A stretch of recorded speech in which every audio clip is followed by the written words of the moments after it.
मेहनत कर वालों की जीत पक्की होती है, वालों की जीत पक्की होती है और युवा के हाथ में ही देश की तरक्की होती है।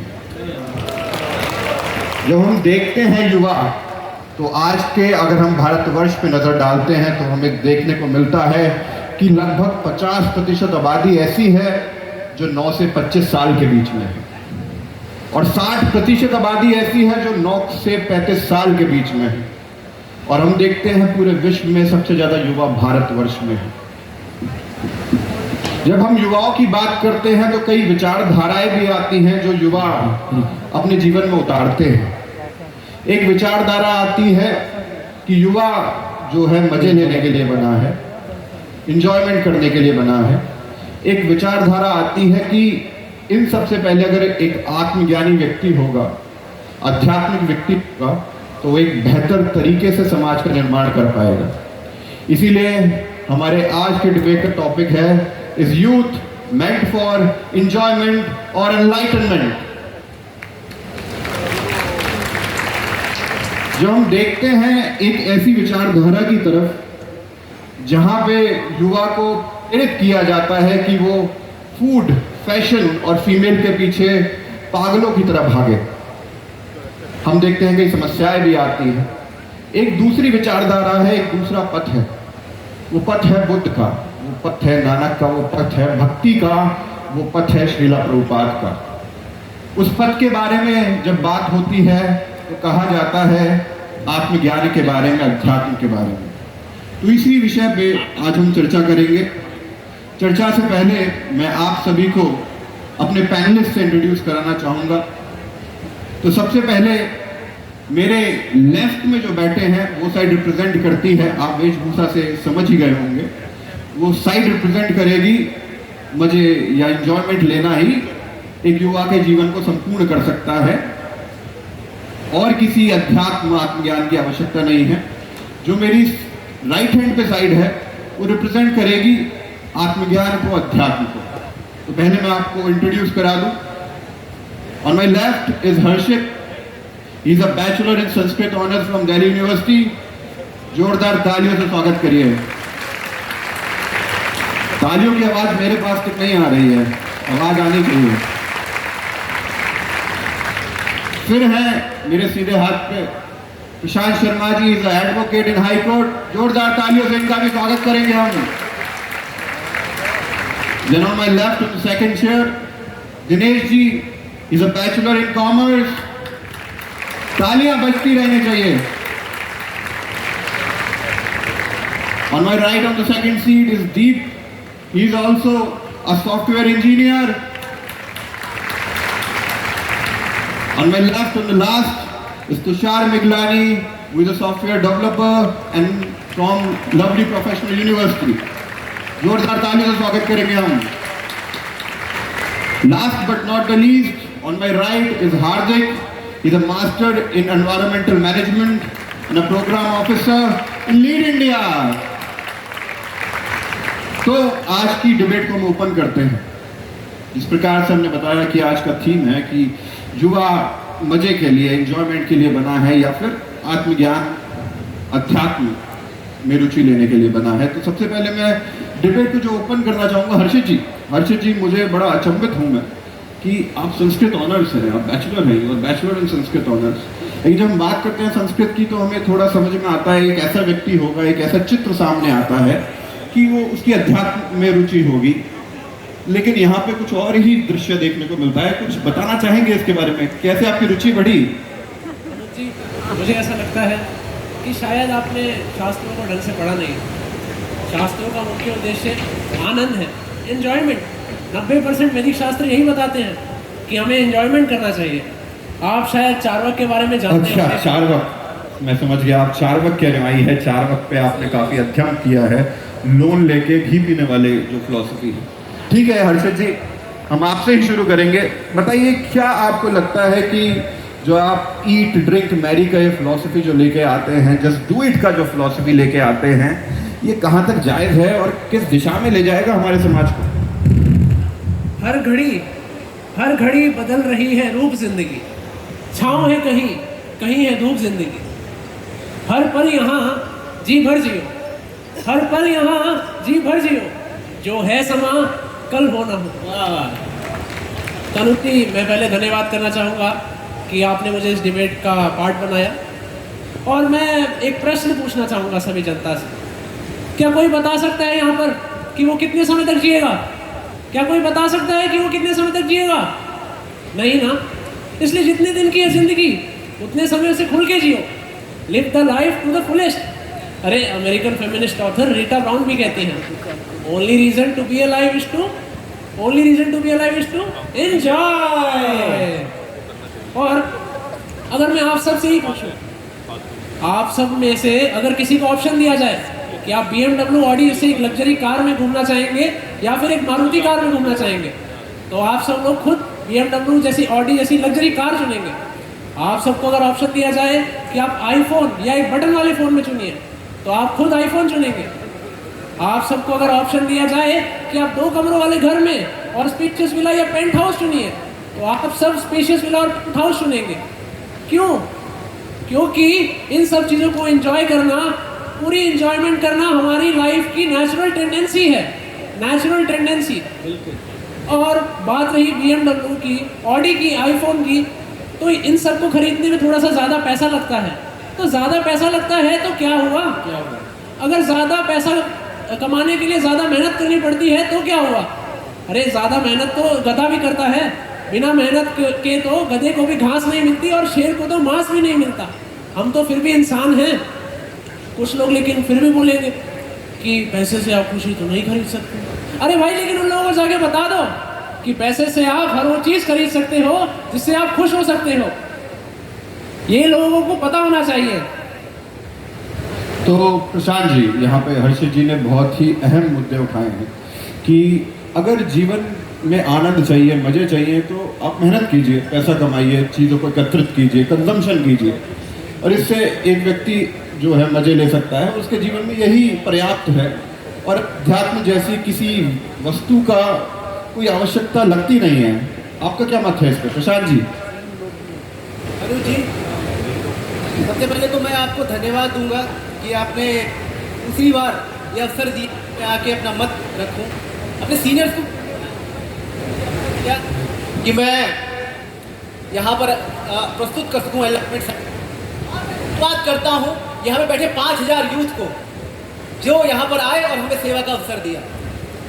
देखिए अनु जी, जब आपने मुझे टॉपिक बताया था एंजॉयमेंट वर्सेस एनलाइटमेंट, तो मैं सोच रहा था कि कौन कौन बुद्धिमान व्यक्ति आके यहाँ पर अपना मत रखेंगे, पर मैं क्या देख रहा हूँ, बुद्धिमान का तो पता नहीं, पर एक मंद बुद्धि व्यक्ति ने आके यहाँ पे कुर्सी पकड़ रही है और यहाँ पे अपना कचरा उड़े ले जा रहे हैं दिमाग। नहीं, एक सेकंड प्रशांत जी, निजी टिप्पणी आप ना ही करें। एक सेकंड, निजी टिप्पणी ना करें, अपने विषय पे आए, विषय को रखें। तो ठीक है, मैं विषय पे आता हूँ। अनु जी, अनु जी चार्वाक के अनुयायी हैं। अरे उन तो हमने भी पढ़ा है। पता है उन्होंने क्या कहा है? यवेद जीवेद सुखम जीवेद ऋण कृत्वा ऋतम पिबेद भस्म भूतस्य तेहस्य। अरे हिंदी में जब तक जियो मजे में जियो, कर्जा लेकर भी घी पियो। अरे एक दिन तो सबको मर जाना है। अगर ये फिलॉसफी हम अपने जीवन में अपना लें तो क्या हम कह दें बॉर्डर पे सीमा की सुरक्षा करते हुए हमारे जवानों की वहां छोड़ के यहाँ पर आके एंजॉय करें? नहीं कहते हम, ये लोग नहीं कह सकते कि वो वहां पर अपनी हड्डियां मिलता है। बहुत अच्छी तरीके से प्रशांत जी ने यहाँ पे बताया कि अगर किस प्रकार। अच्छा, और पक्ष ठीक है प्रशांत जी, आप अपना पक्ष रख लीजिए पहले। अगर इनकी ये बात सही है तो हर वो पुलिस वाला सही है जो रिश्वत लेता है एंजॉयमेंट के लिए, हर वो डॉक्टर सही है जो अपने पेशेंट की किडनी चुरा के बेच देता है एंजॉयमेंट के लिए। किस एंजॉयमेंट की बात कर रहे हैं? किस एंजॉयमेंट की बात कर रहे हैं? ये कैसा आनंद है इनका, जहां 1100 महिलाओं का रेप कर दिया जाता है दिल्ली एनसीआर में जनवरी 2022 से लेकर जून 2022 तक। कैसा आनंद है ये? जहां एक बेटा अपनी मां को गोली मार देता है क्योंकि उसको पबजी खेलने नहीं दिया जाता। कैसा आनंद है ये? 14,000 से ज्यादा एक्सीडेंट, 14,000 से रोड एक्सीडेंट सिर्फ और सिर्फ ड्रिंक एंड ड्राइव से होते हैं, तो किस आनंद की बात करते हैं। और जिस ऑथर को ये रीटा ब्राउन को हमारे ऊपर हमारा रोल मॉडल बनाकर थोप रहे हैं, अरे उनकी खुद की यूनिवर्सिटी ने उनको बाहर निकाल दिया था क्योंकि उनका एक्सेसिव सेक्सुअल ओरिएंटेशन था। तो ऐसा आनंद है ये। किस पथ पे ले जाना चाहते हैं आप, किस पथ पे? लेकिन जो हमारा पथ है वो पथ है कृष्ण का, वो पथ है राम का, वो पथ है स्पिरिचुअल एनलाइटमेंट का। इस पथ पर गुरु नानक चले, रामानुजाचार्य चले, माधवाचार्य चले और चले हैं हमारे गुरु श्रील प्रभुपाद। और ये पथ है, ये पथ हमें सिखाता है प्रेम और शांति से रहना और निस्वार्थ समाज की सेवा करना। तो हर्षित जी बहुत अहम प्रश्न उठाए हैं यहाँ पे प्रशांत जी ने, कि जब आप बात करते हैं बेलगाम आनंद की, कुछ रिस्ट्रिक्शन नहीं होनी चाहिए, कुछ रोक टोक नहीं होनी चाहिए, तो बहुत समस्याएं हमें समाज में देखने को मिलती हैं। ठीक है, मैं उस विषय पे नहीं जाऊंगा। मैं आपसे दूसरा प्रश्न पूछना चाहूँगा हर्षित जी, कि कई बार ये तर्क भी आता है, आपकी विचारधारा जो लगते हैं लोग, उनकी तरफ से ये तर्क भी आता है कि अध्यात्म जो है वो आपके दिमाग का फितूर है, ऐसी कोई चीज़ वास्तविकता में उसका अस्तित्व है नहीं। तो कुछ इस पे प्रकाश डालना चाहेंगे आप? बिल्कुल अनुज जी, पहले मैं आपको ये बताना चाहता हूँ, बात कर रहे हैं एनलाइटनमेंट की। अरे ये ज़िंदगी किस लिए मिली है? ये ज़िंदगी इन लोगों की तरह अननेचुरल तरीके से, सेल्फ इम्पोज्ड इम्प्लीकेशन से, अपने लाइफ के मन के सारे डिज़ायर्स को मार कर एक मायूसियत भरी ज़िंदगी बिताकर मरने के लिए नहीं मिली है। ये लोग एनलाइटनमेंट का झंडा लेके खड़े हो जाते हैं। अरे ये लोग होते कौन हैं? एनलाइटनमेंट वाले लोग होते कौन हैं? ये लोग तो वही होते हैं जिन्होंने लाइफ में कुछ अचीव तो किया नहीं और रियलिटी से एस्केप करने के लिए कुछ 2-3 हज़ार साल पुरानी किसी की भी लिखी हुई किताबों का सहारा लेते हैं, जो कि एक फेरी टेल्स और स्टोरी बुक से कम नहीं है, और ये बात करते हैं एनलाइटनमेंट की। तो मैं ये बता दूं कि अनुज जी, इन पाखंडी को नहीं, इन पाखंडी लोगों की वजह से ही आज भी भारत पिछड़ा ही है। भारत इन लोगों की वजह से ही आज भी डेवलपमेंट और ग्रोथ नहीं कर पा रहा है। यहाँ तक कि आप ये तक देखिए कि भारत में कोई खुश भी नहीं है। आपको भारत का अगर वर्ल्ड हैप्पीनेस इंडेक्स में अगर आपको बता दूं कि क्या स्थान है तो आप भी चौंक जाएंगे। भारत वर्ल्ड हैप्पीनेस इंडेक्स में 136वें नंबर पर आता है, 136वें नंबर पर। और अनुज जी, मैं आपको एक हंसी की बात बताऊं तो हंसी की बात तो ये है कि जानवरों को भी कोई पत्थर के सामने आग जलाने या फिर फूल चढ़ाने की जरूरत नहीं पड़ती। लेकिन ये लोग, ये पाखंडी लोग एक ऐसे जमाने में जहां दुनिया बैलगाड़ी से सुपर कार्स और प्लेन्स तक पहुंच चुकी है, जहां लोग चिट्ठी से स्मार्टफोन्स और सोशल मीडिया हैंडल्स तक पहुंच चुके हैं, जहां पढ़ाई, पेड़ के नीचे की पढ़ाई से स्मार्ट और हाईटेक स्कूल्स तक का दुनिया सफर तय कर चुकी है, जहां दुनिया मोबाइल के एक क्लिक से चल रही है, एक क्लिक से। उस समय में भी, उस जमाने में भी ये पाखंडी लोग अपना पाखंड जनता के बीच में बेच भी रहे हैं और साथ में उसको जी भी रहे हैं। तो प्रशांत जी बहुत अहम मुद्दे उठाए, लेकिन उससे पहले आपने एक हैप्पीनेस इंडेक्स का जिक्र किया। मैं उस पर ना चाहूँगा। आप कहते हैं भारत 136वें स्थान पे आता है, लेकिन इसकी रिलायबिलिटी जो है कुछ मुझे डाउटफुल लगती है, क्योंकि यही हैप्पीनेस इंडेक्स श्रीलंका को 5वें नंबर पे दिखाता है, जो देश दिवालिया हो चुका है। तो ऐसे डेटा हमें कई बार देखने को मिलते हैं समाज में। इंडेक्स में फिनलैंड तो ऐसे भ्रामक रिसर्च से बचना चाहिए युवाओं को। तो मैं आना चाहूँगा प्रशांत जी के पास। प्रशांत जी बहुत अहम मुद्दे उठाए हैं। यहाँ पे मुझे लगता है आपकी नींव पे चोट मारने का प्रयास किया है कि अध्यात्म कुछ होता नहीं है, आप लोगों ने एक फितूर सा बना दिया है भोली भाली जनता को बरगलाने के लिए, पागल बनाने के लिए, और ऐसा वास्तविकता में कुछ एग्जिस्टेंस है नहीं ऐसी किसी चीज का। कैसे प्रतिकार करेंगे आप इसका? अनुज जी ये कह रहे थे कि जो एनलाइटमेंट के पद पर होते हैं वो कुछ कर नहीं पाते, इसलिए एनलाइटमेंट के पद पे होते हैं। तो शायद आपका इनका ये डाउट तो आपने हमारे इंट्रोडक्शन में ही क्लियर कर दिया होगा। खैर छोड़िए उस बात को, पर मैं ये कहना चाहता हूँ कि ये लोग बड़े दोगले लोग होते हैं, क्योंकि ये अपने हिसाब से प्रिंसिपल बनाते हैं और फिर उसको छोड़ भी देते हैं। ये खुद कहते हैं ओल्ड इज गोल्ड, पर हमारे शास्त्र हमारे जीवन को कैसे सुनहरा बना सकते हैं ये इस बात को नहीं समझेंगे। एनलाइटमेंट हमारे जीवन को कैसे विकास की ओर लेके जा सकती है ये इस बात को नहीं समझेंगे। मैं और सभी शास्त्रों को नहीं गिराऊंगा, केवल भगवत गीता, और केवल भगवत गीता को पढ़ते हैं तो देखिए हमारे जीवन में क्या से क्या होता है। चैप्टर नंबर 2 वर्स नंबर 14 हमें बताता है कैसे हम अपने स्ट्रेस को मैनेज करें। चैप्टर नंबर 2 वर्स नंबर 41 बताता है कैसे हम अपने गोल्स को अचीव करें। चैप्टर नंबर 3 वर्स नंबर 37 बताता है कैसे हम अपने डिस्ट्रैक्शन से बचें। चैप्टर नंबर 6 वर्स नंबर 17 हमको बताता है कैसे हम अपनी लाइफ को बैलेंस किए। चैप्टर नंबर 5 वर्स नंबर 29 बताता है इस वर्ल्ड में पीस कैसे स्टैब्लिश की जा सकती है। ये तो सिर्फ 4 से 5 लोग मैंने गिना है। और जरा सोचिए, अगर पूरा समाज भगवत गीता को अपना ले तो इस समाज क्या से क्या होगा। लेकिन कुछ लोगों को समझाना बहुत ही मुश्किल होता है। क्या मल खाने वाले सुअर को यह समझाया जा सकता है कि गुलाब जामुन का स्वाद क्या होगा? वो आपको सुअर नहीं कह रहे हैं, वो एक उदाहरण दे रहे हैं। आपको सुअर ना नहीं कहा गया है, नहीं वो उदाहरण दिया है। मैं बस इतना कहना चाहता हूँ अनिल जी, ये अभी खुद अपनी ही तुलना जानवरों से कर रहे थे। ये बोल रहे थे कि क्या जानवर को भी पत्थर पे फूल चढ़ाने की आवश्यकता होती है? तो क्या आपको यहाँ से हटा के आपकी जगह जानवर को बिठा दें?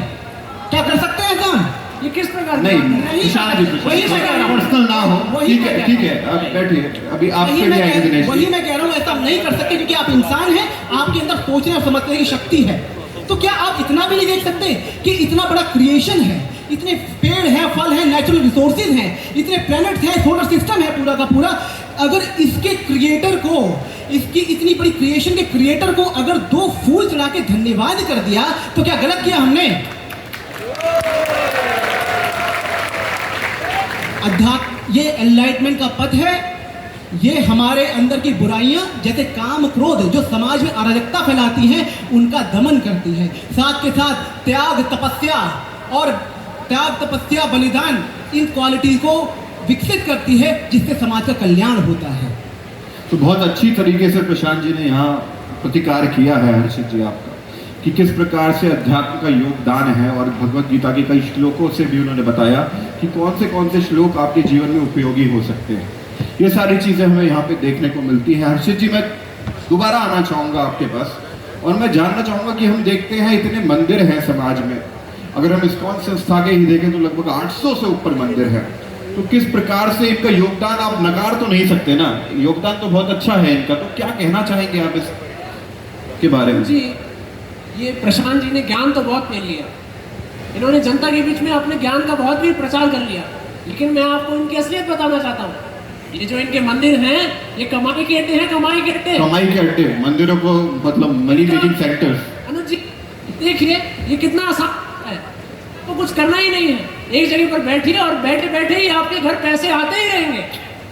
कुछ करना ही नहीं है, समाज पर बोझ है ये लोग। देखिए मतलब आरोप बहुत गंभीर है प्रशांत जी। मतलब इंटेंशन, नियत पे ही प्रश्न है कि ये कमाई के अड्डे हैं, मनी मेकिंग सेंटर्स हैं, यहाँ पे पैसा एकत्रित किया जाता है, कुछ ज्यादा कंट्रीब्यूशन है नहीं आप लोगों का। क्या कहना चाहेंगे आप इसके बारे में? अनुज जी, कोई सेंटर मनी मेकिंग सेंटर है या पीपल वेलफेयर सेंटर है, ये तो इस बात पर निर्भर करेगा कि उसके यहाँ मनी को यूटिलाइजेशन कैसे किया जाता है। क्या है मंदिर? क्या है मंदिर? जो मन के द्वार को ज्ञान से खोलकर जीवन को सही दिशा दे, वो है मंदिर।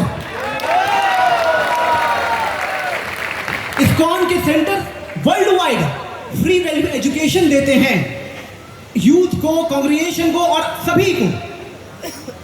और आप ये देख रहे हैं इतना बड़ा कल्चरल फेस्टिवल हो रहा है, एजुकेशनल फेस्टिवल हो रहा है। क्या इतने बड़े फेस्टिवल को ऑर्गेनाइज करने के लिए मनी की रिक्वायरमेंट नहीं है?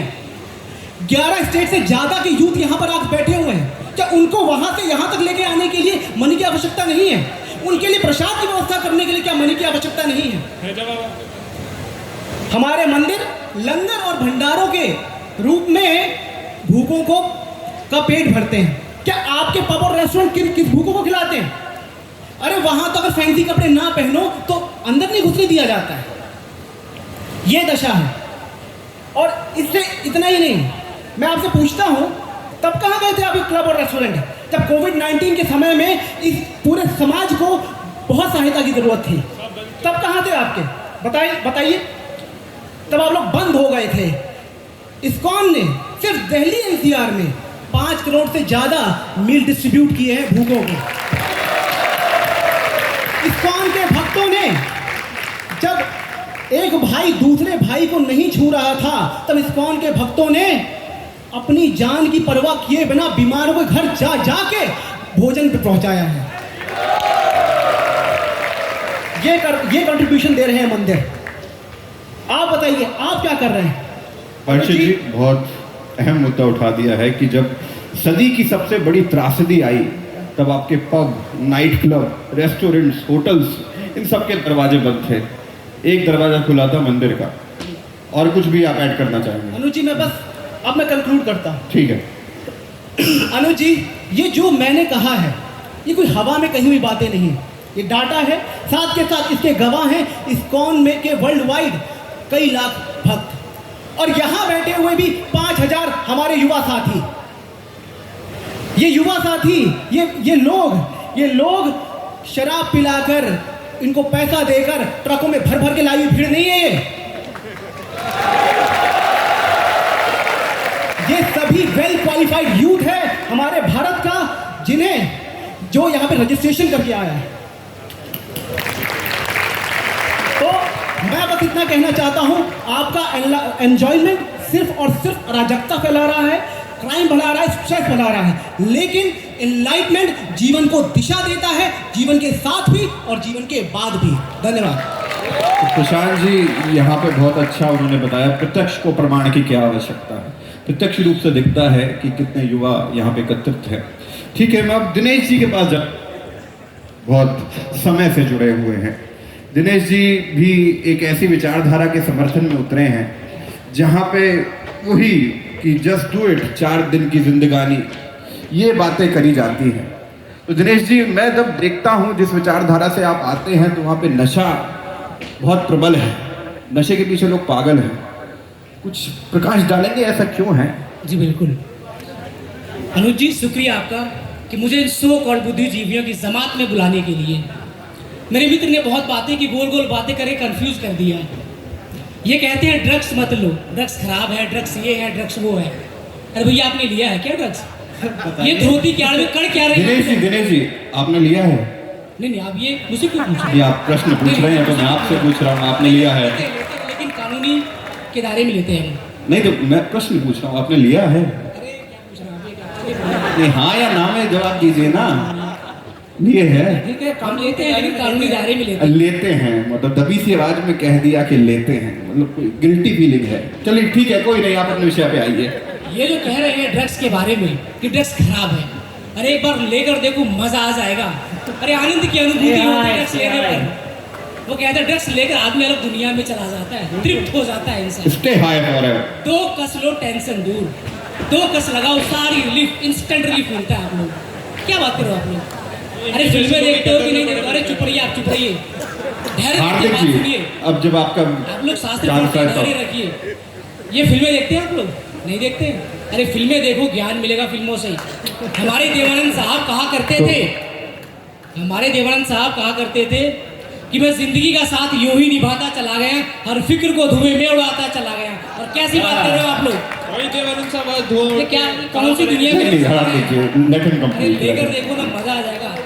आप लोग योगा करते हो, मेडिटेशन करते हो, बहुत समय लगता है फोकस करने में। अरे 2 घूंट ले लो, इंस्टेंट रिलीफ मिल जाएगा, फोकस बन जाएगा आपका। कैसी बात है? मैं बर्बादियों का जश्न मनाता चला गया, हर फिक्र को धुएं में उड़ाता चला गया। बिल्कुल बिल्कुल। और ये विचारधारा है आपकी। और ज्ञान का स्रोत क्या है? बॉलीवुड की मूवीज। कल क्या हो? ठीक है, बहुत अच्छा है, इतने ज्ञानवर्धक लोग बैठे हैं यहाँ पे। तो मैं आना चाहूँगा दीप जी पे। दीप जी द सॉफ्टवेयर इंजीनियर। दीप जी, मैं आपसे पूछना चाहूँगा, जब नशे की बात आती है तो बोलते हैं बड़ा आनंद है, बड़ा मज़ा है, एक बार ट्राई करके देखो, आप स्टे हाई, मतलब हमेशा आप अलग ही दुनिया में रहोगे। कुछ बेहतर है आपके पास ऑफर करने के लिए? जी अनुज जी, मैं सबसे पहले तो आपसे बताना चाहूँगा कि वैसे तो मैं निजी टिप्पणी करता नहीं हूँ, लेकिन ज़रा इनसे अनुरोध कीजिए कि जब डिबेट में आते ही हैं तो अकल भी साथ में लेते आते। नहीं, निजी टिप्पणी मत कीजिए यहाँ पे, वैसे ही इतना उपद्रव हो रहा है। दिनेश जी, चलिए, मैं रिक्वेस्ट करता हूँ, निजी टिप्पणी नहीं कीजिए। चलिए। वो अकल लेके आए हैं अपने साथ, ऐसा नहीं है। नहीं, मैं आपके पक्ष में ही हूँ। चलिए, आप पूछ ले रहे हैं। मैं पॉइंट पे आता हूँ। आपने बोला कि हमें कैसे पता कि हमने तो कभी नशा किया नहीं है, तो हमें कैसे पता, राइट? तो क्या गवर्नमेंट पागल है जो नशा मुक्ति केंद्र चला रही है, रिहैबिलिटेशन सेंटर चला रही है? अच्छा, आपको अमेरिका की बात ज़्यादा समझ में आती होगी, तो अनुज जी मैं आपको एक डेटा बताता हूँ। आज $42.5 बिलियन अमेरिका ड्रग कंट्रोल में खर्च करता है। 42.5 इतना लगभग तो भारत का डिफेंस बजट है। बिल्कुल, और हर साल $3 बिलियन और ऐड होता है उसमें। आप कह रहे हैं कि नशा करने से मजा आता है, आप बस मजा की बात करते हैं, लेकिन उसके बाद होने वाले सजा की बात नहीं करते। आज नशा करके लोग रेप कर रहे हैं, लोग मर्डर कर रहे हैं, लोग डोमेस्टिक वायलेंस कर रहे हैं, उसकी बात कौन करेगा?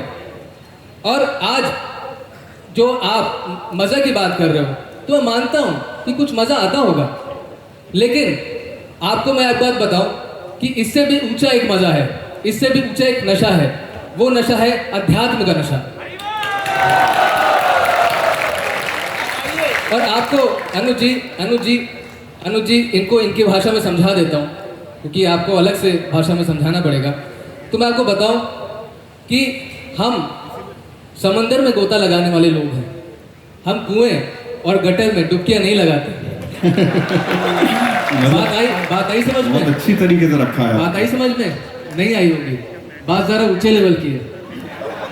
लेकिन आपको और अनुज जी आपको तो समझ में आ ही गई होगी। देखिए, मतलब समुद्र में गोता लगाने वाले लोग कुएं और गटरों में डुबकी नहीं लगाया करते। मतलब किस तरीके से इन्होंने बताया है कि इनके पास जो आनंद है उसका लेवल कुछ अलग है।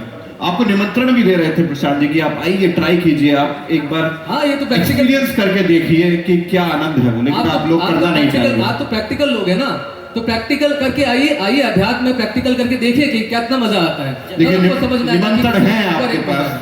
ठीक है दीप जी, मैं दोबारा समय की मर्यादा को देखते हुए मैं दोबारा दिनेश जी को एक और प्रश्न पूछना चाहूंगा कि जब बात आती है आपके समाज की, तो कई बार आपकी विचारधारा में ऐसे भी लोग होते हैं जो चाहते हैं जीवन में जिम्मेदारियां ना हो, कुछ रिस्पॉन्सिबिलिटीज ना हो, तो ऐसा क्यों है? कुछ बताना चाहेंगे आप हमें दिनेश जी? अनुज जी, मैं ये कहना चाहता हूँ कि यार कैसी लोग जिंदगी जी रहे हैं, कितने रेस्ट्रिक्शन है, ये मत करो, वो मत करो, ये मत खाओ, वो मत खाओ, वहां मत जाओ। अरे भाई आदमी करे क्या मर जाए? अरे फांसी लगा ले क्या? यही चाहते हैं। साउथ कोरिया छोटा सा देश है, पिद्दी सा देश है, अरे कितना आगे हमसे पता भी है टेक्नोलॉजी में। जाके रहिए वहाँ पर। हार्दिक जी, उन्हें रखने दीजिए। नहीं, आप चुप रहिए। उनको पता है साउथ कोरिया के लोग क्या करते हैं, वो शादियां नहीं करते हैं, अरे वो गर्लफ्रेंड बनाते हैं, वो एंजॉय करते हैं वो लोग, और कितना आगे हमसे, और हम कितने पीछे हैं उनसे। ये क्या शादी वादी करो, ये क्या है? अरे ये शादी कुछ नहीं है, बल्कि बोझ है हमारे छाती पे 7 जन्मों का। अरे गर्लफ्रेंड बनाओ, हाथों में हाथ डालो, पार्कों में जाओ, एंजॉय करो, क्या दिक्कत है? मजे करो ना। कल किसने देखा मर के चले जाओ, गिल्ट रहेगा ना, हमने ये नहीं किया, हमने वो नहीं किया। सब देखो तो बस वही बकवास करते रहते हो। अरे मजे कर लो जिंदगी में कुछ, वरना चले जाओगे यूं ही एक दिन। मजे करो। जैसे कि बता रहे हैं कि जीवन में इतनी जिम्मेदारी लेने की आवश्यकता है नहीं। ये समाज ने जो बंधन बना दिए हैं, इन बंधनों में रहने की आवश्यकता है क्यों? हम देखते हैं कई देश हैं, ऑल दो उनकी अलग समस्याएं हैं, उनके बारे में जो उन्होंने जिक्र किया। दीप जी, कुछ प्रकाश डालेंगे आप इसके ऊपर? आपके पास कुछ निवारण है इसका?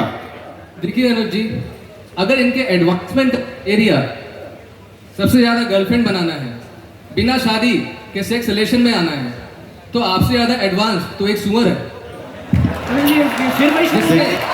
देखिए, अब आप तर्क कैसे देंगे तो कंपैरिजन होगा ही, मैं क्या कह सकता हूँ इसमें। लेकिन ये आपको सुअर से कंपेयर नहीं कर रहे हैं, धैर्य रखिए। ये एक एग्जांपल दे रहे हैं। सुनिए। मैं आपको सुअर से कंपेयर नहीं कर रहा हूँ, आपके आइडियल की बात कर रहा हूँ, जो जिसको आप आइडियल मानते हैं। तो कंपैरिजन नहीं है ऐसा कोई, आप शांत रहिए। तो कितना अच्छा है। सुअर को ना मैरिज करने की जरूरत है और ना ही ब्रेकअप का गम, ना उसको एड्स होता है। तो लेकिन आपको मैं समझाता हूँ, आपको मैं समझाता हूँ, आप पे बार बार टिप्पणी नहीं करूँगा। आपको मैं समझाता हूँ कि एक जानवर और एक इंसान में कुछ फर्क होता है और कुछ समानताएं भी होती है। आहार, निद्रा, भय, मैथुन, ये 4 चीज है जो इंसान और जानवर में समान होता है।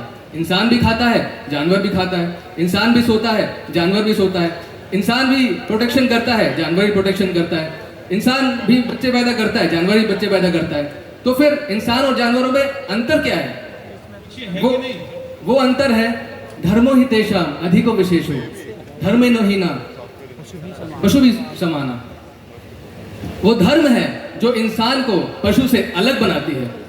वो प्रिंसिपल्स हैं, हायर पर्पस है जो इंसान को पशु से अलग बनाती है। लेकिन आप क्या चाहते हैं?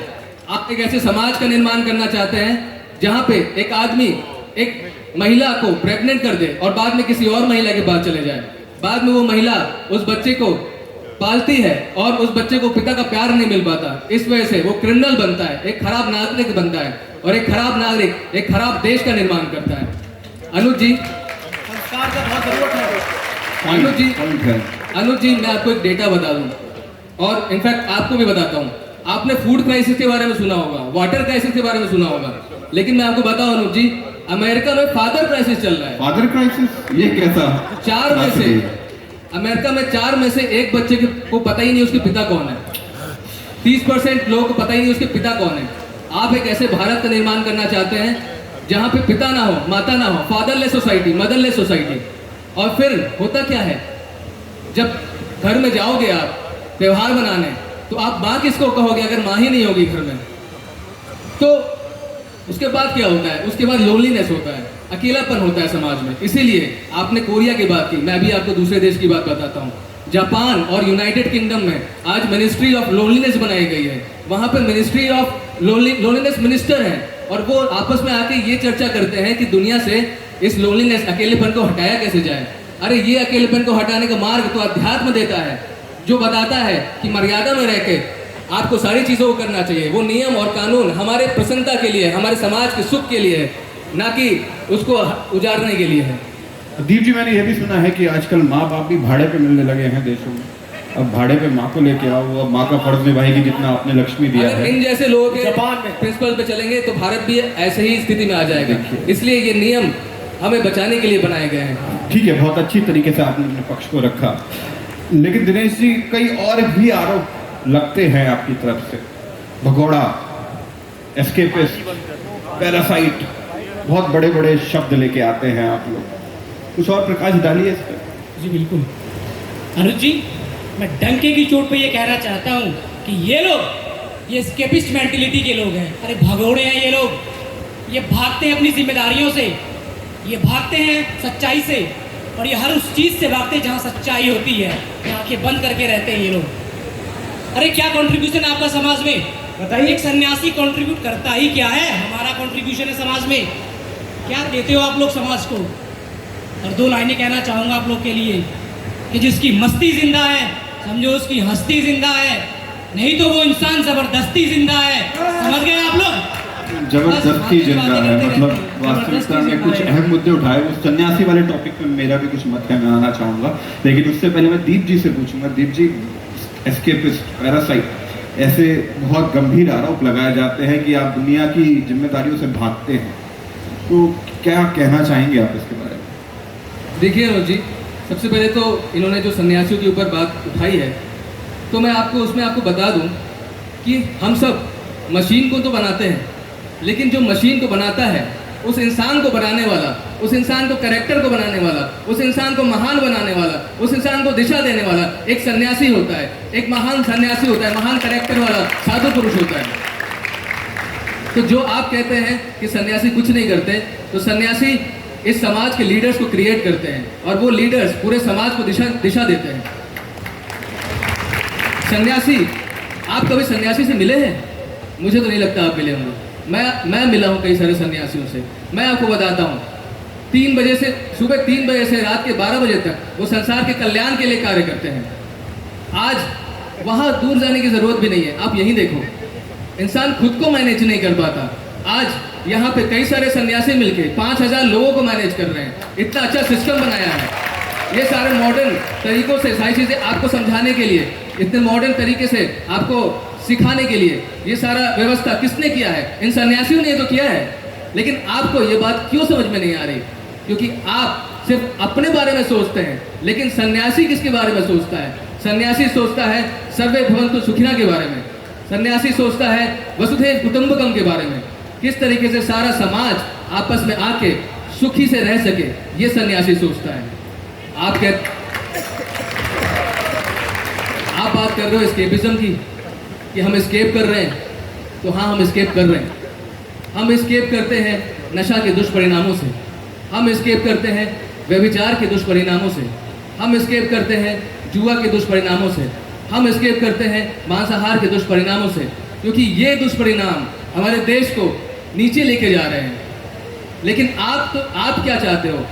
असल में अगर मैं बात बताऊं तो एस्केप आप कर रहे हो अपने उन जिम्मेदारियों से जो कि एक नागरिक की जिम्मेदारी है, इस देश को ऊंचाइयों तक लेके जाने वाली, क्योंकि आपके नशा, आपका व्यभिचार भारत को एक निचले स्तर पे लेके जा रहा है, जहां पे आज बहुत सारे कंट्रीज जो कि ये सब किया करते थे, आज उनको उनके कंट्री में नशे की प्रॉब्लम है, लोनलीनेस है, अकेलापन है, सुसाइड कर रहे हैं लोग। क्यों? क्योंकि आप लोगों के द्वारा, आप लोगों के प्रिंसिपल पे वो लोग चल रहे हैं। जिस दिन अध्यात्म को आप अपनाओगे उस दिन आपको पता चल जाएगा कि ये अध्यात्म आपके बेनिफिट के लिए है, ना कि नुकसान के लिए। दीप जी ने बहुत अच्छी तरीके से रखा। और मैं कहना चाहूँगा, जब आप सन्यासी की बात करते हो, कई बार हम सीमा पे खड़े हुए जवानों की बात करते हैं, तो जिस प्रकार से एक जवान भारत की सीमाओं की रक्षा करता है, उसी प्रकार से एक सन्यासी भारत की आत्मा की रक्षा करता है। वो आत्मा क्या है? भारत की संस्कृति भी तो है।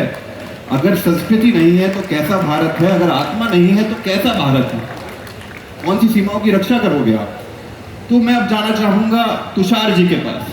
तुषार जी से मैं जब भी मिलता हूँ, जब भी इनका आमना सामना किसी आध्यात्मिक व्यक्ति से होता है, आत्मज्ञानी व्यक्ति से होता है, तो मैं देखता हूँ इनकी शक्ल पे काफ़ी चिड़न सी रहती है, चिड़े से रहते हैं, बहुत गुस्से में रहते हैं, सोचते हैं कब मिले और मैं कब अपने अंदर का जो उबाल है वो बाहर निकालूं।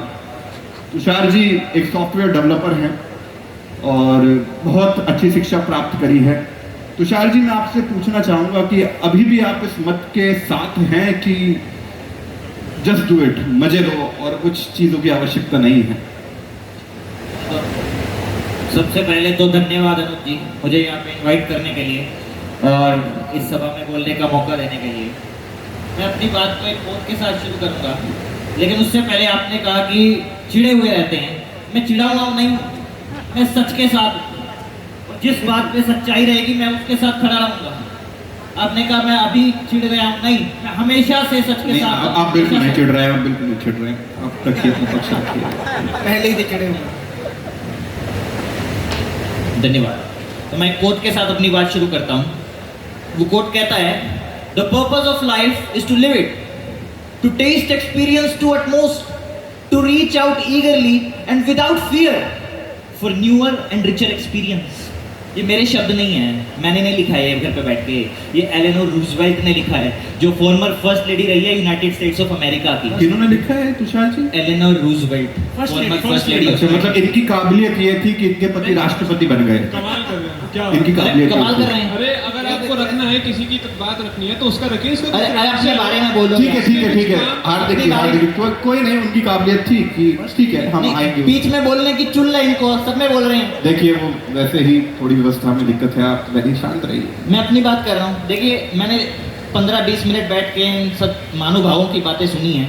ये सब इंटॉक्सिकेशन के ऊपर बोल रहे हैं, नशा बेकार है, ये सब बोल रहे हैं। ये ऐसी बातें कर रहे हैं जैसे भारत की आत्मा रो रही है, ये सब हो रहा है। अरे भाई साहब, मैं आपको बताता हूँ, आप जिस मदिरा के पीछे विपक्ष में डंडा लगे खड़ा रहते हो ना, वही मदिरा आपके देवता सोमरस बोल बोल के पिया करते थे। याद है कुछ? आप लगता है उनके साथ पीते थे। लेकिन मुझे लगता है कि यहाँ पे कुछ क्लैरिफिकेशन की आवश्यकता है। अरे बिल्कुल जो क्लैरिफाई। शास्त्रों में सोमरस का जिक्र आता है वो आपकी रेड लेबल, ये ब्लैक डॉग, ये सब नहीं यही होता है। पढ़िए पढ़िए, ऐसी चीजें नहीं है। और वो खास तौर पे नाली में पड़ा हुआ कोई देवता नहीं मिलेगा आपको। ठीक है, हम आते हैं उसको, लेकिन कोई नहीं। ठीक है, आप बताइए, आगे बताइए। देखिए अनुज जी, ऐसा है, मर तो सारे ही रहे हैं, एक दिन सबने मरना है। हमारे मित्र भी कह रहे थे, सब मान रहे हैं ना, मर रहे हैं, एक दिन सबने मरना है, मरना है। तो भाई साहब थोड़ा एंजॉय करके मर लो, थोड़ा एंटरटेनमेंट करके मर लो। आजकल तो लोग हवा पानी से भी मरे जा रहे हैं, सांस ली मर गए, पानी नहीं मिला मर गए। तो भाई साहब कर लो, थोड़ा आनंद ले लो यार, क्या बुरा है? आपके पेट में क्या दर्द है जो आप बार बार माइक उठा लेते हैं? तुषार जी, आप सीधे बात ना करें, मंच के माध्यम से बात करें। हार्दिक जी, आप उन्हें समय दीजिए, लेट हिम कंप्लीट। देखिए मैरिजुआना की बात चल रही, यूएस यूनाइटेड स्टेट्स की बात कर रहे थे। आप बता रहे हैं यूनाइटेड स्टेट्स इतना पैसा खर्च कर रहा है रिहेबिलिटेशन सेंटर में, वही यूनाइटेड स्टेट्स marijuana को लीगलाइज भी कर रहा है। और सिगरेट इंडस्ट्री बैन नहीं है दुनिया में, प्रभु, सिगरेट इंडस्ट्री सरकार द्वारा प्रत्यापित है और लोग पी रहे हैं सिगरेट। क्यों पी रहे हैं? सिगरेट इंडस्ट्री में लाखों लोग काम करते हैं, आप सिगरेट इंडस्ट्री बंद कर देंगे, उनके पेट पे लात नहीं मारेंगे, उनकी सांसें नहीं खींचेंगे आप लोग? इसमें बेरोजगारी है। और इन सबको देखते हुए थोड़ी सी सिगरेट पी ली, लीगल है ना, थोड़ी सी पी ली तो क्या, अरे कॉग्निटिव इंप्रूवमेंट होगी, हाइपरटेंशन कम होगी यार, पियो। एक बंदा 9 से 5 थक हार के ऑफिस से घर आता है, आधा 1 घंटा दोस्तों के साथ एंजॉय करना उसका अधिकार है ना, है ना? थोड़ी सी एंटरटेनमेंट कर ली, थोड़ी सी शराब पी ली तो क्या हुआ? अरे हार्दिक जी, भूख बढ़ेगी उसकी, हार्दिक जी, मेंटल हेल्थ इंप्रूव होगी। ठीक है तुषार जी, ठीक है। हार्दिक जी, थोड़ी सी तो पीली है, डाका तो नहीं डाला, चोरी तो नहीं की, ये दिक्कत क्या है? डाका डालने वाले हैं, डाका डाल रहे हैं। ये लोग ऐसे लोग हैं जो अपनी माँ के जेवरात को बेच करके ड्रग्स लेते हैं। अभी सुना हमने, अरे अभी हमने सुना कैसे एक बच्चे ने अपनी माँ को मार दिया क्योंकि उसको पबजी नहीं खेलने के लिए जा रही थी। That's a sad तो incident. क्या बात कर रहे हैं ये? इन्होंने बहुत सारे तथ्य रखे हैं, मैं एक एक करके सब पे आऊंगा। पहली बात तो है कि धीरे धीरे करके मर रहे हैं। भैया अभी तो जिंदा हो ना, अभी तो जिंदा हो ना, मर तो नहीं गए ना, तो उसके बारे में सोचना चाहिए ना। जो व्यक्ति जिंदा है, मरना है तो जहर खा के मर जाओ, क्यों वेट कर रहे हो? धीरे धीरे करके क्यों मर रहे हो दारू पी करके? बात यह है कि जिंदा जो व्यक्ति है उसको समझना चाहिए कि लाइफ का पर्पस क्या है, उसको देखना चाहिए, उसके हिसाब से जीना चाहिए। और किस आधार पर आप ये बातें कर रहे हैं? जो आपने बोले कि हाइपरटेंशन कम हो जाता है, कॉग्निटिव एबिलिटी बढ़ती है, कुछ तथ्य हैं जिसके बेसिस पे बोल रहे हैं? तथ्य मैं बताता हूँ। अल्कोहल रिहैब गाइड की सितंबर 2022 की स्टडी अनुज जी, जो बताती है कि 15% of all robbery cases, 37% of all rape cases and 40% of all murder cases are due to alcohol consumption. जो इनके लिए थोड़ा सा मजा है ना, वो पूरे समाज के लिए सजा बनती जा रही है। और ये कह रहे हैं थोड़ा सा मजा करने दीजिए हमको। अरे आपको भारत के घर घर की कहानी नहीं पता क्या? भारत के घर घर में बाप जो है दारू पी करके आता है, वो घर में मारपीट करता है, कुछ काम धंधा नहीं करता, और एक बेचारी बूढ़ी माँ वो घर को भी संभाल रही है, घरों में जा जाके बर्तन मांज रही है, घर का काम कर रही है और बच्चों की एजुकेशन का भी उठा रही है। आपको दया नहीं आती ऐसी माँ को देख करके? क्या आप चाहते हैं कि हर घर के अंदर ऐसा कंडीशन हो? कैसी बेवकूफ वाली बातें करते हैं आप। शास्त्रों में कोट आता है, अट्रैक्शन लीड्स टू डिस्ट्रैक्शन। ये जो आपका अट्रैक्शन है ना, एडिक्शन, ये डिस्ट्रैक्शन है। ध्याय तो वश्यान पुंसा संगस तेषु उपजायते, और अल्टीमेटली ये डिस्ट्रक्शन का रूप ले रहा है। द्युतिनाशा प्रणश्यति। आपने सर्च किया है from attraction to distraction to destruction. Destruction के बारे में बताता हूँ मैं। आपने सर्च किया है, गूगल पे जाके सर्च कीजिए, कितने लोगों की मौत होती है हर साल सिर्फ स्मोकिंग से। हर साल आपको भी जान के हैरानी होगी, 80 लाख लोग हर साल स्मोकिंग की वजह से मर रहे हैं सिर्फ। और इन सब की जिम्मेवारी आपके ऊपर आती है, क्योंकि आप यहाँ बैठे बैठे मंच के ऊपर और बाहर जाके लोगों को ग्लैमराइज करके बता रहे हैं, मूवीज के अंदर बता रहे हैं कि जो सिगरेट पिएगा वो बड़ा कूल है। तो 80 लाख लोगों की मौत की जिम्मेदारी आपके ऊपर आती है। आपको शर्म नहीं आती इसे बोलते हुए? यहाँ पर भाई बेरोजगारी की बात कर रहे थे, मैं बेरोजगारी के बारे में बता देता हूँ। पूरे विश्व में 1-2 लाख लोग होंगे जो टोबैको इंडस्ट्री में काम करते होंगे। वो 1-2 लाख लोग मिलकर एक ऐसा प्रोडक्ट का निर्माण कर रहे हैं जिससे हर साल 80 लाख लोग मर रहे हैं। 80 लाख 80 लाख लोग को छोड़ दीजिए, करोड़ों लोगों की लाश के ऊपर, उनकी कब्र के ऊपर आपका साम्राज्य खड़ा है। आपको शर्म नहीं आती है बोलते तो हुए? तुषार जी, आप लाशों पे रोटियां सेक रहे हैं। आप बात करते हैं कि 2-4-8 लाख लोगों को आप रोजगार दे रहे हैं, लेकिन उनकी वजह से कितने लोगों की मृत्यु हो रही है। इसकी वजह से तो आप, मुझे लगता है, अल-कायदा और आईसिस को भी जस्टिफाई कर देंगे। This is not economy, this is economy of death. हो गया। इकोनॉमी ऑफ डेथ को आप प्रमोट कर रहे हैं। ठीक है तुषार जी, ठीक है, हम दूसरे मुद्दे पे आते हैं। आपकी तरफ से कई बार ये भी आरोप प्रत्यारोप लगते हैं कि इनका कोई योगदान नहीं है समाज। जी वही उसी पर ये महाशय की बात को पूरा कर रहा हूँ मैं, उसी टॉपिक पे आ रहा हूँ। ये कितनी हास्यास्पद बात है, ये इतना सब कुछ गिना गए और ठीकड़ा हमारे ऊपर फोड़ गए कि भाई साहब सारी समाज की गंदगी तुमने ही कर रखी है। भाई साहब आपका कंट्रीब्यूशन क्या है? 0 अंडा। समझ रहे हो? मैं बताता हूँ आपको। भाई साहब ना देश की इकोनॉमी में कोई योगदान, जीडीपी में तो कुछ देते ही नहीं आप, ठीक है? खाली बैठ के खाते हो, उसी थाली में छेद करते हो और उसके बाद बोलते हो कि हम इतना कुछ दे रहे हैं आपको। अरे हम बताते हैं हम क्या दे रहे हैं आपको। हैप्पीनेस इंडेक्स मेरे मित्र कोट कर रहे थे, हम भी मानते हैं 136वें नंबर पे हम 141 में से, और गलत नहीं है, पूरी दुनिया एक्सेप्ट करती है इस हैप्पीनेस इंडेक्स रिपोर्ट को, ठीक है? उसके ऊपर भी सवाल खड़े हुए थे।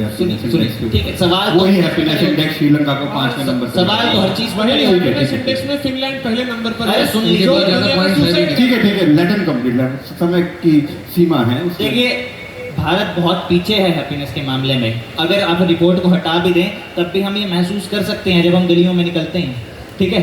और लेकिन हम जैसे लोग जो असल में एंटरटेनमेंट चाहते हैं, जो चाहते हैं हमारी लाइफ में खुशी हो, तो इन सज्जन को क्या तकलीफ है भाई हमसे? क्या नहीं, हमको क्या करना है? हमको हर चीज में टांग अड़ानी है अपनी। भाई साहब आप खुद तो कुछ करते नहीं हो, हमको भी नहीं करने देते। और मैं ये ऐसे नहीं कह रहा हूँ अनुज जी, रिसर्च कहती है, यूनिवर्सिटी ऑफ ज्यूरिक की रिसर्च में लिखा है कि enjoying short term pleasurable activities actually contributes to our overall happiness. तो भाई साहब थोड़ा कर लेने दो ना, क्यों पीछे पड़े हो हमारे? और कंट्रीब्यूशन की बात कर रहे हो तो मैं खाली छोटा सा एग्जांपल लेके आपकी बोलती बंद करता हूँ। अभी हमारी टूरिज्म इंडस्ट्री है ना इंडिया की, अकेले सिर्फ इंडिया की टूरिज्म इंडस्ट्री 140 बिलियन डॉलर का कारोबार करके देती है हमको हर साल। ह्यूज। और आप जैसे लोगों के विरोध के बावजूद हमारी इंडिया की टीवी और फिल्म इंडस्ट्री हर साल 100 बिलियन डॉलर के कारोबार को छूने वाली है। हमारा कंट्रीब्यूशन देते हैं। आप बताओ क्या दिया आपकी ये माला और भगवत गीता ने? नहीं, अभी कुछ पिक्चरें बॉयकॉट हुई, खाता ही नहीं खोल पाई, कुछ ऐसा हुआ था अभी बीच में। ठीक है, कोई नहीं। हार्दिक जी, मैं चाहूँगा आप जवाब दें तुषार जी के बात का। सर्च कीजिएगा गूगल पर, एंगस मैडिसन नाम से एक ब्रिटिश इकोनॉमिस्ट हैं। उन्होंने एक किताब लिखी है द वर्ल्ड इकोनॉमी, जिसके अंदर वो पूरे विश्व भर के सारे देशों का आंकलन करते हैं और 1 AD से लेके 2000 AD तक वो पूरा सर्वे बता रहे हैं। एंगस मैडिसन का कथन है, मेरा नहीं। एंगस मैडिसन बता रहे हैं कि 1st AD से लेकर 1700 AD तक भारत का GDP दुनिया का 1/4 था। 1/4, यानी कि प्री ब्रिटिश ईरा से पहले, जब तक एनलाइटनमेंट भारत में चरम सीमा पर था, उस समय भारत दुनिया की नंबर 1 इकोनॉमी थी। बहुत महत्वपूर्ण तथ्य है ये। बात रही फाइनेंशियल कंट्रीब्यूशन की, ये कोट कर रहे हैं, तो फाइनेंशियल एक्सप्रेस के रिसर्च के according 60% of all tourism due to spirituality, यानी कि जो आपने 140 बिलियन डॉलर का डेटा गिनवाया ना हमको, उसका 60% comes from domestic revenue which is due to spirituality. लोग तीर्थ स्थानों पे जाते हैं, इसलिए इतना रेवेन्यू जनरेट होता है। दिवाली नवरात्रि में जो कंट्रीब्यूशन होता है जिससे देश की GDP बढ़ती है, उसको आप कैसे भूल सकते हैं, उसको आप कैसे नकार सकते हैं? बात रही स्पिरिचुअलिटी की कंट्रीब्यूशन की, तो मैं आपको बताता हूँ, लोगों का स्ट्रेस, डिप्रेशन, टेंशन दूर करना। यहाँ पे US इतने लाखों डॉलर खर्च कर रहे हैं उनके ड्रग्स को छुड़वाने में, यहाँ पे बिना पैसे लिए उनके ड्रग्स को छुड़वाना, उनको हिप्पी से हैप्पी बनाना, that is our contribution to the society. Value education के माध्यम से आपके जैसे पढ़े लिखे पर भटके हुए युवाओं को सही राह दिखाना, that is our contribution to the society.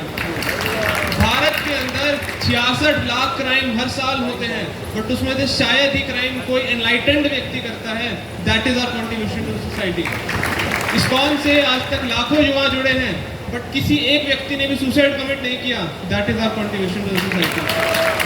1974 से लेके अब तक 812 करोड़ फ्री मील्स, और आज भी 20 लाख फ्री मील्स हम डेली डिस्ट्रीब्यूट कर रहे हैं बिना पैसा लिए, जाकर, that is our contribution to society. और आप बोल रहे हैं हम लोग बोझ हैं, बिना तथ्य पर बोल के गम गुमराह कर रहे हैं ऑडियंस को। तो हार्दिक जी ने बहुत अच्छी तरह से रखा। तुषार जी अब तो मान जाइए। एक चीज और बोलना चाहूंगा, ठीक है, ये बात कर रहे थे बॉलीवुड की, इनके रोल मॉडल ही सब नशेड़ी हैं और दारूबाज हैं। हमने नहीं देखा क्या जब सुशांत सिंह राजपूत मरा था, उस समय पूरा का पूरा बॉलीवुड इंडस्ट्री ड्रग्स की चपेट में आ गया था। अरे हम जानते हैं कैसे बचे हैं सब, पैसे दे करके कैसे सब बचे हैं।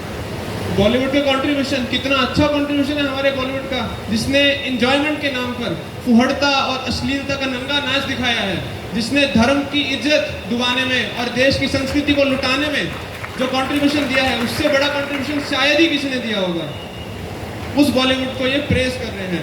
आपको अच्छा लगेगा जब यहाँ पे बच्चा 4 साल का बच्चा, आपका बच्चा होगा, वो गाना गाते हुए जा रहा होगा, 4 बोतल वोड का काम मेरा रोज का, तो आप बड़े खुश होंगे। तो सोचना तो चाहिए कम से कम बोलने से अनुज जी, देखिए तुषार जी, एक सेकंड में समय का थोड़ा कमी है, मैं आना चाहूंगा तुषार जी के पास। तुषार जी क्या कहना चाहेंगे? अब तो मुझे लगता है आप सहमत होंगे इतने तर्कों के बाद। नहीं, देखिए अनुज जी, ऐसा है, मेरे मित्र ने बहुत अच्छी बात कही थी और मुझे लगता है हर व्यक्ति उस बात से एग्री करेगा कि ज़िंदगी कितनी छोटी है, हमें कल का भरोसा नहीं है। और गाने की बात कर रहे थे तो जीने के हैं 4 दिन, बाकी हैं बेकार दिन। तो आपको बाबा जी कोई एनलाइटनमेंट करनी है तो भाई साहब कर लो, बुढ़ापे में कर लो। क्यों जवान खून को जलाने में लगे हो? क्यों जवान खून को सन्यासी बना रहे हो? अरे एक बार जो जाए जवानी फिर ना आए। बिल्कुल। लेकिन नहीं, आप नहीं समझेंगे इस चीज़ को। आपका क्या है कि भाई एक ही एजेंडा है, हमको खुद भी कुछ नहीं करना है और दूसरों को भी नहीं करना। मैं सिर्फ आपको एक बात बोलता हूँ, घर जाओ, मार वार खाओ, सुधर जाओ थोड़ा और कमा लो कुछ। इस देश पे बोझ हो आप, शर्म करो शर्म। हार्दिक जी, मतलब बुढ़ापे में करना चाहिए अगर अध्यात्म जैसा कुछ है भी तो, कैसे प्रतिकार करेंगे आप इसका? देखिए स्पिरिचुअलिटी है वो लाइफ ट्रांसफॉर्मेशन के लिए है। आप नहीं देख रहे क्या तुषार जी, आप बुद्धिजीवी हैं, हमको लगा था आप समझदार हैं, आप पढ़े लिखे हैं, आप पढ़ाई भी करिए, आपने सॉफ्टवेयर डेवलपर है, आपसे ये चीज़ें एक्सपेक्ट नहीं की जाती हैं। आपको नहीं दिख रहा है कि हमारा युवा कैसे ट्रैवल के अंदर है, वो डिप्रेशन, टेंशन, एंग्जाइटी से गुजर रहा है। अरे बच्चे स्कूल स्टडी से कोप अप नहीं कर पा रहे हैं, यहाँ पर यूथ जो है वो आशिकी में फंसा हुआ है, टीनेजर्स वीडियो गेम में फंसे हुए हैं, ऑफिस वाले लिव इन रिलेशंस में अटक गए हैं, सब लोगों ने अपनी ज़िंदगी स्पॉइल कर रखी है। तो आप ऐसे देश का निर्माण करना चाहते हैं क्या? आप बात कर रहे हैं बुढ़ापे की, भैया बुढ़ापे में कैसे सीखेंगे? आप मेरे को ये बताइए, आपने अपनी कॉलेज डिग्री जवानी में क्यों ली? Why did you join college in young age? Tushar ji बताइए क्यों ली जवानी में? देखिए अनुज जी, मेरा सवाल सीधा और स्पष्ट है। नहीं, आपने जवानी में डिग्री क्यों ली? उस पे आइए ना, बुढ़ापे में ले नहीं लेते हैं। आएंगे, देखिए मेरा सवाल सीधा नहीं, अभी आइए। नहीं है, वो उसी पे है ना, हाँ, ठीक ठीक है। है, चर्चा करते हैं एक बार। मेरा सवाल सीधा और स्पष्ट है, अगर आप लोगों को कुछ करना भी है तो बुढ़ापे में करिए। ठीक है, अभी उसी पे ही आ रहे हैं घूम फिर के। नहीं, देखो हार्दिक जी, आप देखो continue मैं ऐसा कहना चाह रहा हूँ, अगर सब लोग आपकी तरह खाली बैठ के टाइम पास करने लगे, then who will take care of accounting, who will take care of engineering, who will take care of medical science? खाली बैठ के माला करने से देश नहीं चलता है ये प्रभु, तो समझ लो इस बात को। आप लोग कहाँ से आ रहे हैं? लगता है इन्होंने इंट्रोडक्शन नहीं सुना था, इन्होंने सुना ना हम सब काम कर रहे हैं, नहीं सुना था आपने। आप भूल गए ये बता रहे थे कि सन्यासी कितना वैल्यूएबल कंट्रीब्यूशन दे रहे हैं समाज के अंदर। खैर छोड़िए, भूल जाते हैं। आप ये बताइए, आप तो इंजीनियर है ना, तो अगर सब लोग छोड़ के इंजीनियर बन जाएंगे तो अकाउंटिंग कौन संभालेगा? तो मेडिकल साइंस कौन देखेगा? तो सरहद पर देश की रक्षा कौन करेगा? बताइए। आपकी नौकरी चली जाएगी क्योंकि आपकी जरूरत ही नहीं होगी, क्योंकि हर घर में इंजीनियर होगा। बट ऐसा नहीं होता है ना, ऐसा नहीं होता है ना। हर एक व्यक्ति का समाज में अपना कंट्रीब्यूशन है, हर एक व्यक्ति का अलग रोल है। जैसे इंजीनियर का रोल है वैसे ही सन्यासी का भी रोल है। अब आप चिढ़ के बोलेंगे और गुस्से से बोलेंगे तो थोड़ी आप हमारे कंट्रीब्यूशन को नेग्लेक्ट कर देंगे। समझना चाहिए ना बात को। मैं आपको रेकमेंड करूंगा कि आप शास्त्र पढ़िए, थोड़ा सा माला कीजिए, उससे थोड़ा संयम आता है, आपका एंगर मैनेजमेंट होगा, आपको गुस्सा शांत हो जाएगा। और हम आगे तथ्य हार्दिक जी, अब मैं चाह रहा हूँ आप कंक्लूड करें क्योंकि समय की कमी है हमारे पास। बुढ़ापे में आप कैसे सीखेंगे? आप बोलते हैं कि बुढ़ापे में जाके मैं, अगर आपने सीख लिया बुढ़ापे में जाकर के, तो आप उसको अप्लाई कब करेंगे? मरने के बाद, अपनी कब्र में। समझना चाहिए ना, बुढ़ापे के अंदर अंगम गलितम पलितम मुंडम आदि शंकराचार्य बताते हैं, जब आपकी सोचने समझने की शक्ति खत्म हो जाएगी, जब आपको आंखों से दिखाई देना बंद हो जाएगा, उस समय आप कैसे ही सीख पाएंगे किसी चीज़ को? तो मैं अंततः कंक्लूड करते ये बताना चाहता हूँ, भगवद गीता में भगवान बोलते हैं, रसो वर्जम रसोप्यस्य परम दृष्टवा निवर्तते। ये जो मटेरियल एंजॉयमेंट का बखान कर रहे हैं ना, हम सब वो ट्राई कर चुके हैं। ट्राई करने के बाद यहाँ पे बैठे हैं, और क्योंकि हमने आध्यात्मिक आनंद को अनुभव किया है, इसलिए हम इतने साक्षात्कार के साथ आपको बता पा रहे हैं। तो आप ब्लाइंडली रिजेक्ट मत कीजिए, उस कुएं का मेंढक मत बनिए। आप इसको आके टेस्ट कीजिए, उसको अप्लाई कीजिए अपनी लाइफ के अंदर, उसके बाद आप चेंज पाएंगे। बी प्रैक्टिकल, तब आप देखेंगे, और उसके बाद आप सही पोजीशन पे होंगे जहाँ पे आप एक डिसीजन ले सकते हैं। इसी के साथ मैं अपनी वाणी को विराम देना चाहूँगा। तो हार्दिक जी ने बहुत अच्छी तरीके से बताया कि क्या क्या समस्याएं आती हैं, क्या डिप्रेशन, एंग्जाइटी, ये सारी समस्याएं देखने को मिलती हैं। तुषार जी, आंखें मत बंद कीजिए। इसी आंखें बंद करने पे मैं एक चीज़ कहना चाहता हूँ, आंखें मूंद लेने से खतरा ना जाएगा, आंखें मूंद लेने से खतरा ना जाएगा, वो देखना पड़ेगा जो देखा ना जाएगा। तो अभी भी वक्त है कि आप समझ जाइए और युवा को सही दिशा दिखाइए। इसी के साथ हम आज की इस डिबेट का, इस बहस का यहाँ पे अंत करना चाहेंगे। हम देखते हैं कि दोनों पक्षों ने अपने तर्क वितर्क कुतर्क सब रखे यहाँ पे, और हमने देखा कि कहीं युवा अगर अंधकार है तो युवा कहीं ज्ञान भी है, युवा कहीं आतंक है तो युवा कहीं धर्म भी है, युवा कहीं निराशा है तो युवा कहीं विप्लव भी है, क्रांति भी है। तो इसी के साथ मैं ये प्रश्न को यही ओपन करके यहाँ की युवाओं से पूछना चाहूँगा कि वो कैसे भारत का निर्माण करना चाहेंगे, कैसे युवा का निर्माण करना चाहेंगे। तो इसी के साथ हम आज की इस बहस को यहीं पे समाप्त करते हैं। मिलेंगे विप्लव 2023 में, इसी समय, इसी महीने में आपके साथ साइनिंग ऑफ अतिप्रिया नागदास। हरे कृष्णा। हरे कृष्णा। आप लोग साइन ऑफ मत करिए, आप लोग अभी बैठ रहिए। अभी साइन ऑफ करने का समय नहीं आया है आप लोगों का। थैंक यू सो मच अतिप्रियाना crew and all the participants. एक बार जोर से इनके लिए, जोर से सभी लोग।